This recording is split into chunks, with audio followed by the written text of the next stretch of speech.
پشاور سے محترم جاوید صاحب نے سوال کیا ہے۔ سوال ان کا یہ ہے کہ جس طرح مردوں کے لیے مسواک کرنا سنت ہے، آیا اس طرح عورتوں کے لیے بھی مسواک کرنا سنت ہے یا نہیں؟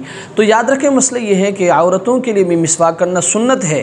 حضرت عائشہ رضی اللہ تعالی عنہ کا مسواک استعمال کرنا حدیث میں مذکور ہے، لیکن بعض فقہا کہتے ہیں کہ عورتوں کے دانت چونکہ کمزور ہوتے ہیں، اس لیے اگر وہ مسواک کے بجائے کھردرے کپڑے کا استعمال کرے تو یہ ان کے لیے بہتر ہے، اس سے دانت صاف اور مسوڑے مضبوط ہو جاتے ہیں۔ لیکن شرط یہ ہے کہ استعمال کے وقت وہ مسواک کی نیت کرے۔ اگر مسواک کی نیت کریں گے تو پھر یہ مسواک کا قائم مقام بنے گا اور اس کا ثواب بھی ملے گا، لیکن اگر مسواک کی نیت نہیں کریں گے تو یاد رکھیں اس صورت میں ثواب نہیں ملے گا۔ اور یہ بات بھی اپنے ذہن میں رکھیں کہ اگر کھردرا کپڑا بھی دستیاب نہیں ہے تو پھر صرف انگلی ہی دانتوں پر مسواک کی نیت سے پھیر دیں، اللہ کی ذات سے امید ہے کہ مسواک کا ثواب مل جائے گا۔ اللہ تبارک و تعالی ہمیں سمجھنے کی توفیق